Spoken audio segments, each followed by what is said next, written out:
Breaking చూస్తున్నాం. స్పీకర్గా Pocharam Srinivasa Reddy nomination వేశారు. తెలంగాణ అసెంబ్లీ స్పీకర్గా మాజీ మంత్రి పార్టీ సీనియర్ నేత పోచారం శ్రీనివాసరెడ్డి పేరు ఖరారు చేశారు కేసీఆర్. దీంతో ఆయన నామినేషన్ దాఖలు చేసినట్టుగా సమాచారం అందుతోంది. స్పీకర్గా పోచారం శ్రీనివాసరెడ్డి నామినేషన్ వేశారు. తెలంగాణ అసెంబ్లీ స్పీకర్గా మాజీ మంత్రి పార్టీ సీనియర్ నాయకులు పోచారం శ్రీనివాసరెడ్డి పేరు ఖరారు చేశారు కేసీఆర్. ఆయన నామినేషన్ దాఖలు చేశారు.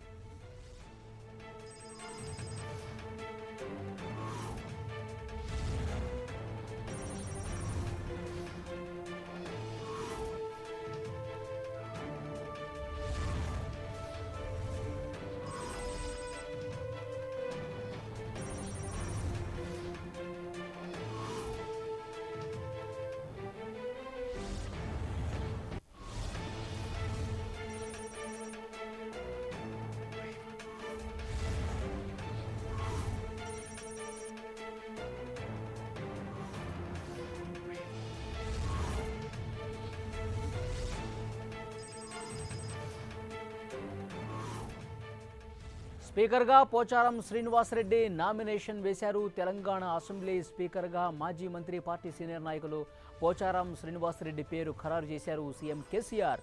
దీంతో ఆయన నామినేషన్ దాఖలు చేశారు.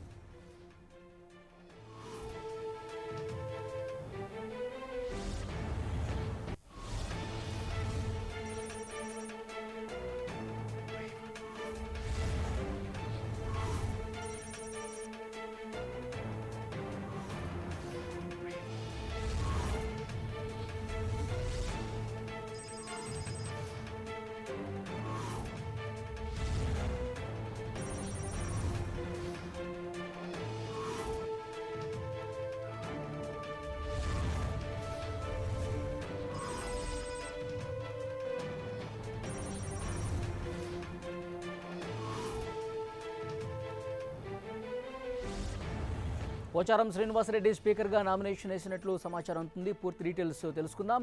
మా ప్రతినిధి శ్రీకాంత్ ఫోన్ లైన్లో సిద్ధంగా ఉన్నారు. శ్రీకాంత్, పోచారం శ్రీనివాసరెడ్డి స్పీకర్గా నామినేషన్ వేసినట్లుగా సమాచారం ఉంటుంది. పూర్తి డీటెయిల్స్ ఇవ్వండి. కొద్దిసేపటి క్రితం టీఆర్ఎస్ పార్టీ సీనియర్ నేత పోచారం శ్రీనివాసరెడ్డి శాసన సభాపతి నామినేషన్ వేయడం జరిగింది. కొద్దిమంది సీనియర్ నేతలతో కలిసి నామినేషన్ దాఖలు చేయడం జరిగింది. స్పీకర్ ఎన్నికలకు ఈ ఉదయం నోటిఫికేషన్ ఇవ్వబడింది. ఇది సంబంధించి రేపు స్పీకర్ గా అధికారికంగా ఎన్నికైనకు ప్రకటించడం జరుగుతుంది. ఈ రోజు నామినేషన్లు వేసేందుకు ఇదే రోజు కావడంతో నామినేషన్లు వేయడం జరిగింది. విపక్ష పార్టీలు కూడా స్పీకర్ పదవికి పోటీ పెట్టడం లేదన్న ఒక నిర్ణయానికి రావడంతో స్పీకర్ ఎన్నిక ఇక లాంఛనమే అని చెప్పుకోవచ్చు. పోచారం శ్రీనివాసరెడ్డిని త్వరలో రేపు పదవి బాధ్యతలు కూడా స్పీకర్ గా పదవి బాధ్యతలు కూడా పోచారం తీసుకుంటారు అని. రైట్ శ్రీకాంత్, అసెంబ్లీ దగ్గర ఎలాంటి వాతావరణం కనిపిస్తుంది? కొత్తగా ఎన్నికైన వాళ్ళు కావచ్చు, ఎమ్మెల్యేలుగా గెలిచిన వాళ్ళందరూ ప్రమాణ స్వీకారం చేసిన నేపథ్యంలో వాళ్ళ స్పందన ఏ విధంగా ఉంది?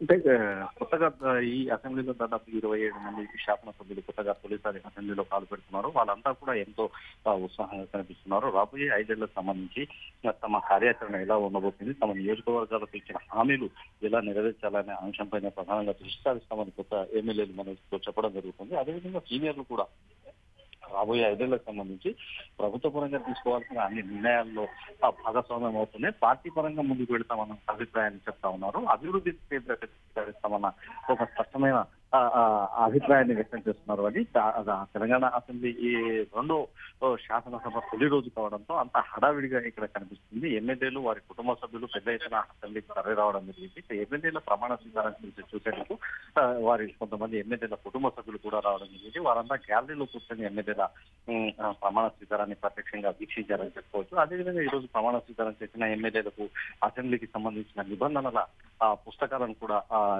తెలంగాణ శాసన సభ అందజేసింది. ఈ పుస్తకాలతో పాటు తిరుపతి యాదగిరిగుట్ట నరసింహస్వామి ప్రసాదం ఓ డైరీ కూడా శాసనసభ అధికారులు ఈ రోజు శాసనసభ్యులకు అందరికీ కూడా అందజేయడం జరిగింది. శ్రీకాంత్, పోచారం శ్రీనివాసరెడ్డి స్పీకర్గా నామినేషన్ ఇచ్చారు. పార్టీల స్పందన ఏంటి?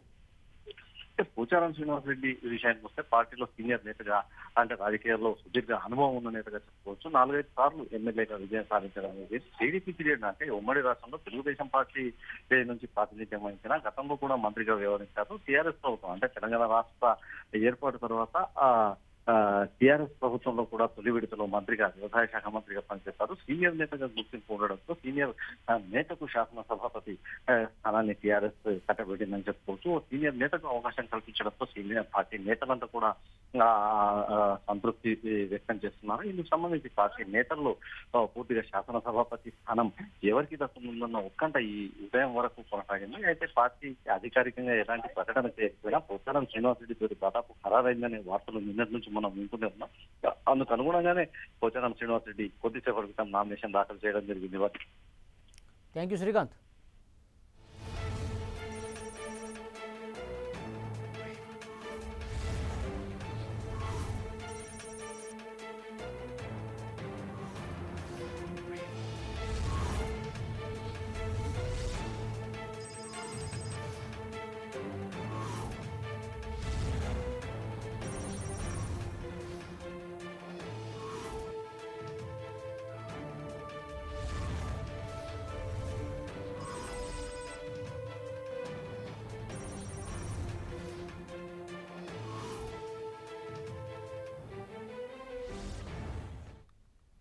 స్పీకర్గా పోచారం శ్రీనివాసరెడ్డి నామినేషన్ వేశారు. తెలంగాణ అసెంబ్లీ స్పీకర్గా మాజీ మంత్రి పార్టీ సీనియర్ నేత పోచారం శ్రీనివాసరెడ్డి పేరు ఖరారు చేశారు సీఎం కేసీఆర్. దీంతో ఆయన నామినేషన్ వేశారు.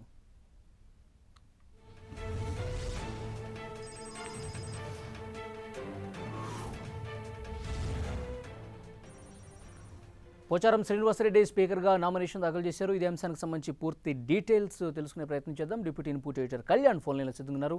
కళ్యాణ్, పోచారం శ్రీనివాసరెడ్డి స్పీకర్గా నామినేషన్ దాఖలు చేశారు. పోచారం శ్రీనివాసరెడ్డి ప్రొఫైల్కి సంబంధించి మాట్లాడుకుంటే ఏం చెప్తారు? ఆయన తెలుగుదేశం పార్టీలో మంత్రిగా పనిచేశారు, అలాగే టీఆర్ఎస్ పార్టీలో మంత్రిగా బాధ్యతలు నిర్వర్తించారు. కేసీఆర్ ఏ క్వాలిటీస్ చూసి ఆయనకు స్పీకర్గా అవకాశం కల్పించారు అనుకోవాలి? వలి సుదీర్ఘ రాజకీయ అనుభవం ఉన్న పోచారం శ్రీనివాస్ రెడ్డిని తెలంగాణ అసెంబ్లీకి అంటే తెలంగాణ రాష్ట్రం ఏర్పడిన తర్వాత రెండో స్పీకర్ గా మనం పోచారం శ్రీనివాస్ రెడ్డిని చెప్పుకోవచ్చు. ఇంతకుముందు స్పీకర్ గా మసూద్ నచారి ఉన్నారు. ఆయన భూపాలపల్లి నియోజకవర్గం నుంచి ఇటీవల జరిగిన ఎన్నికల్లో ఓటమి పాలయ్యారు. దాంతో కొత్తగా పోచారం శ్రీనివాస్ రెడ్డికి స్పీకర్ గా అవకాశం కల్పించారు. సాధారణంగా స్పీకర్ పదవి చేపట్టిన తర్వాత జరిగిన ప్రతి ఎన్నికల్లో కూడా ఎమ్మెల్యే ఓడిపోవడం అనేది సాధారణంగా జరుగుతూ వచ్చింది. ఒక్క యనమల రామకృష్ణుడు మాత్రమే స్పీకర్ గా ఉండి గెలుపొందిన వ్యక్తిగా మనం చెప్పుకోవచ్చు.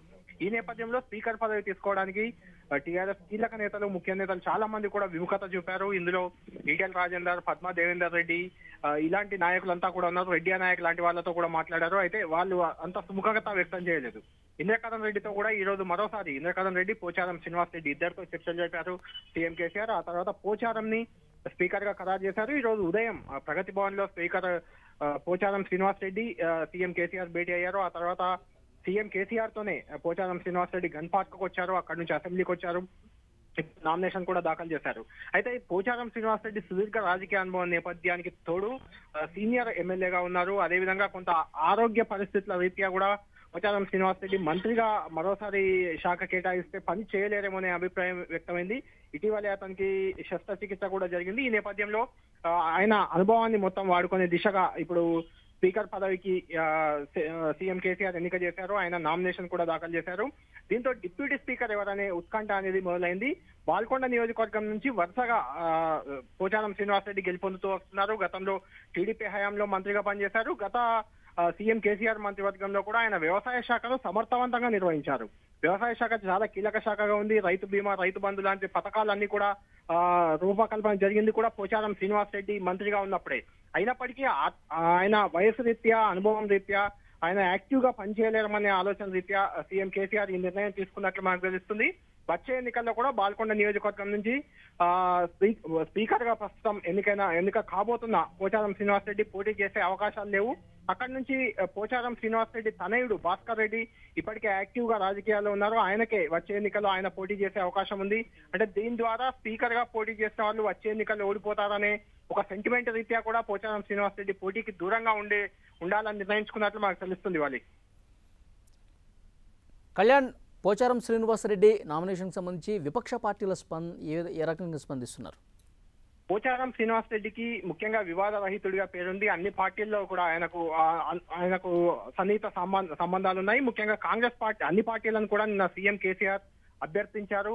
ఏకగ్రీవంగా స్పీకర్ని ఎన్నుకొని ఒక మంచి సాంప్రదాయానికి నాంది పలుకుదామని కోరారు. దాంతో అన్ని పార్టీలు, కాంగ్రెస్ పార్టీ, ప్రధాన ప్రతిపక్షమైన కాంగ్రెస్ పార్టీ కూడా ఏకగ్రీవంగా స్పీకర్ కి ఎన్నుకునేందుకు మద్దతు ఇవ్వాలని నిర్ణయించింది. మిగిలిన టీడీపీ ఎమ్మెల్యేలు ఇద్దరు ఉన్నప్పటికీ వాళ్ళతో కూడా, అంటే టీడీపీలో కూడా సుదీర్ఘకాలం రాజకీయాల్లో ఉన్న పోచారం శ్రీనివాసరెడ్డి టీడీపీలోనే ఎక్కువ కాలం ఉన్నారు కాబట్టి టీడీపీలో అందరి నాయకులతో సంబంధాలు ఉన్నాయి. ఇటు కాంగ్రెస్ పార్టీ పూర్తిగా మద్దతు ఇచ్చింది.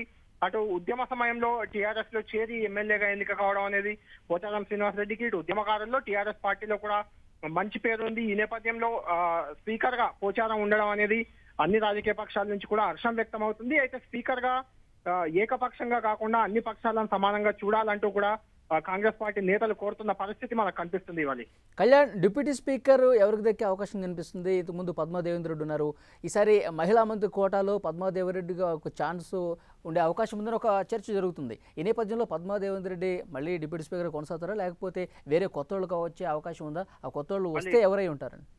మళ్ళీ పద్మాదేవేందర్ రెడ్డి మాత్రం మరోసారి డిప్యూటీ స్పీకర్ గా ఎన్నికయ్యే అవకాశం ఎంత మాత్రం లేదు. ఇస్తే ఆమెకు మంత్రి పదవి దక్కబోతుంది. లేదంటే ఆ స్థానంలో రేఖా నాయక్, ఖానాపూర్ ఎమ్మెల్యేగా ఉన్నారు. రేఖా నాయక్ ఎస్టీ సామాజిక వర్గానికి చెందిన విద్యాధికురాలు. ఆమె పేరును పరిశీలిస్తున్నట్లు మనకు తెలుస్తుంది. పద్మాదేవేందర్ రెడ్డికి ఇస్తే మంత్రి పదవి ఇవ్వచ్చు, లేదంటే ఆమెకు ఎమ్మెల్యేగానే ఉండొచ్చు. కానీ డిప్యూటీ స్పీకర్ గా కొనసాగే అవకాశం ఎంత మాత్రం లేదు. ఎందుకంటే స్పీకర్ డిప్యూటీ స్పీకర్ ఇద్దరు ఒకే సామాజిక వర్గానికి చెందిన వ్యక్తులను నియమించే అవకాశం చాలా తక్కువగా ఉంది. వాళ్ళు రైట్. Thank you Kalyan.